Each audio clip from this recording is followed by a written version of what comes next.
Hello, welcome once again to this tutorial. So in this section we'll be discussing on important CSS layout called CSS Grid. So what are CSS Grid? CSS Grid is a powerful layout system in CSS that allow us to create two-dimensional layouts, meaning that we can control both the row and the column at the same time. Unlike CSS Flexbox that only allow us to create one-dimensional layout, that means we can either control the row or the column. So before we proceed, CSS Grid have two concepts, which are the grid container and the grid items. What are grid containers? Grid containers are containers or elements that contains two or more grid items that are arranged in row and column, right? And they have some similar properties that is associated with what grid container. Properties like align content, align items, column gap, grid auto column, grid auto row, grid auto flow, grid template column, grid template area, grid template row, justify content, place content, row gap, etc. So now let's move into grid items. What are grid items? Grid items are elements that are found inside a grid container, or you can say grid items are elements that are direct child to a grid container, right? So for example, there are some properties associated with grid items.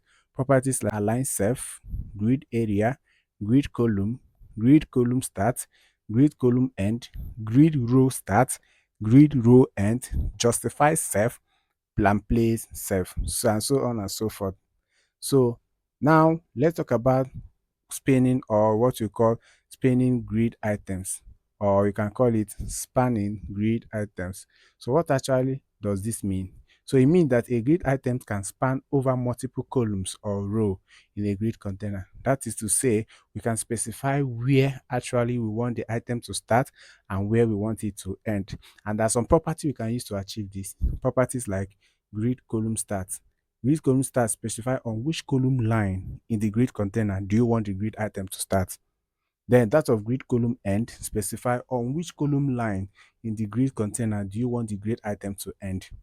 Then this property called grid column is just like a shorthand property that combines both the grid column start and grid column end.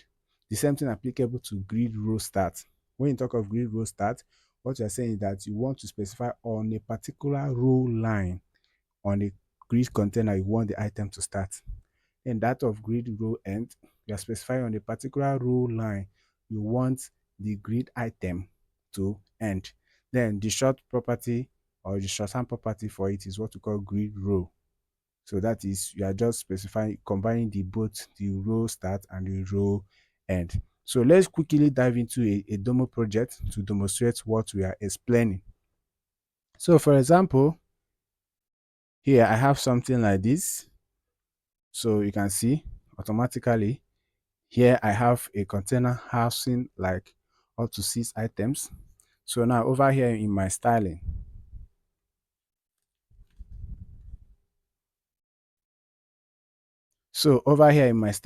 I have dot grid. Let me just call this class name. Sorry,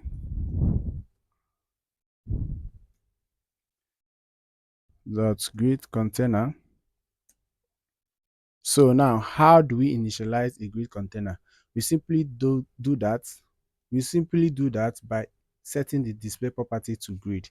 So for example, I have display grid. So automatically this have become a grid container. I'm telling my browser this container, that is the parent container, is now a grid container. So but if I want it to be for example, if I'm making use of flex and I want to initialize this as a flex container, I have to modify this to what?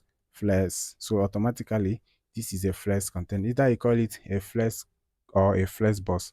But let us not confuse ourselves. We are specifying on grid. So here, initializing my display property to grid automatically converts this container to a grid container. So either I say grid or I make use of what? Inline grid. Let's say inline grid. So this also initialize this container to be what? A grid container. But let me just make use of grid so that we be we understand what we're doing. So by this, we have already successfully convert this our parent container to what, a grid container. So let's proceed. So I have something like grid, let's say grid template column. So I can have auto. So automatically what I'm saying is that I'm specifying on how number of columns I want this thing to have, right?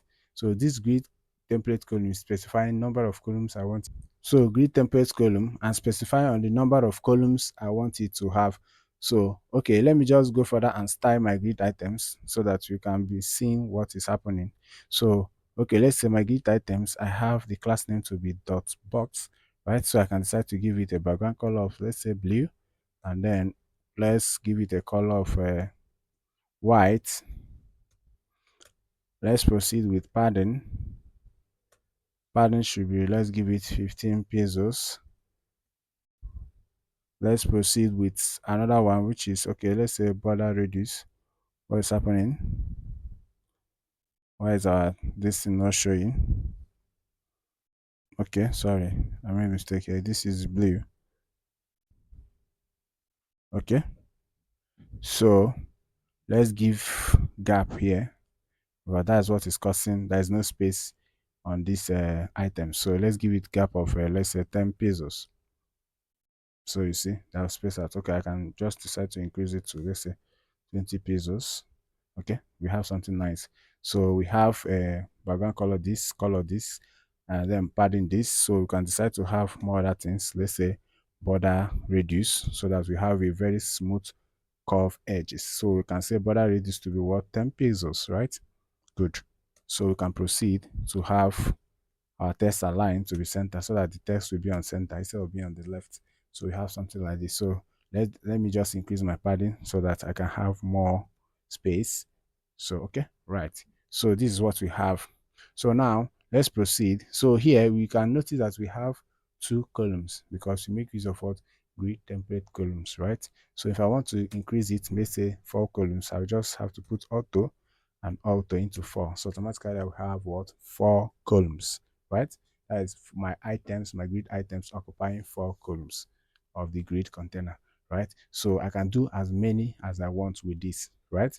So then, but if I want to make use of a shortcut, or I can call it, it's a shortcut, right? So I'll make use of a function called repeat. Then here it accepts two parameters: one, number of columns, and second, the width. All these things is referring to the what, the grid items, right? It doesn't concern the grid container, just all these things is, it refers to what, the grid item. So here this is telling me, okay, I'm expecting two parameters from you: one, the number of columns the grid items will have, and second, the width they will have. So I can decide to say, okay, I want you to have 3 columns, let the items have 3 columns, comma, and then I will separate it with a comma, then I can put the width. So but here I can still use this something like this 1 FR. So what does this 1 FR mean? It's just a short form of one fractional unit. So what I mean is that I'm telling my browser that I want all these grid items to have equal width with each other. So if you notice, you see here all of them have equal width. So if I want to change the number of columns, I can come here and modify it. Instead of having 3, I can decide to have 2. So you can tell to 2, right? I can decide to have 1. So you see it's 1. I can decide to have 4. So it depends. So here is number of columns, while the other one is the unit. So, but I want it to be 3. So I can have it like this, right? Good. So then let's proceed. I would like us to have something in a situation whereby one item will span to other columns. So let's just achieve that kind of thing. So, okay. So what I need to do is to come here to increase my number of what items. Okay, I can say my number of items to be something like this. Good. So all right, let me just convert this to 7, 8, sorry, 9, let's say 10, let's say 11, right? So we have something like this, right? Good. So what I need to do is just to come here, maybe let me give this a height of let's say 300 peso, right? Okay. So I can decide to, okay, So let me just give it padding of what, 10 pesos. Okay, you can see it how it is, right? So let me just give it border so that you will see where our container starts and where it ends. I can give it border 1 peso solid, let's say solid red. So you can see this is our grid container, right? So okay, so what are we trying to achieve? We want to make it such a way that I will use two grid items to span over to other columns. So okay, what I need to do now, instead of having 3 columns here, let me just make it 4. Good. So you see, I have 4 columns. So here now, I see 2 spaces here. So I want to use these 2 items to occupy these 2 columns. So what I'm going to do now is I'll come down here. Remember the item I am the remember the item I'm aiming at is item number 10 and that of number 11. So what I'm going to do is just to give it an extra class. Let's say extra class. Let's say I can give it a box let's say box 10 and box 11, right? So I can give it like this and then come here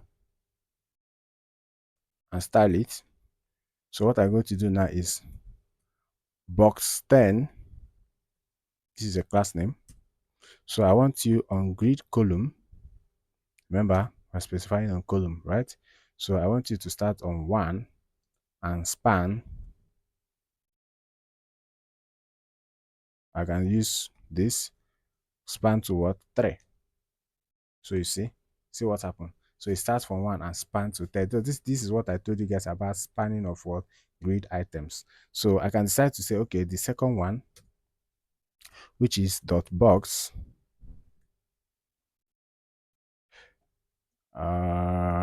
I can say grid column, still on column. So here now, what I'm going to do is I will say start on column 3 and span to what? Column 6. Okay, it's too much. Okay, let's just say start from column 3 and span to column 5. So you see it. So automatically you see the first one start on column 1. This is column 1, 2, 3, 4. So it starts on column 1 and end on column 3. But then column 3 is not included. So it automatically stop on column 2. What you see is that it will stop on column 2, right? Because this is what it's calculating. You just like subtract the first from the last. So it will just subtract the first and the last. I know that okay, what I'm going to do is just to take 2 columns. So from here, you see start from column 3 and end to what? Column 5. So you see column 3.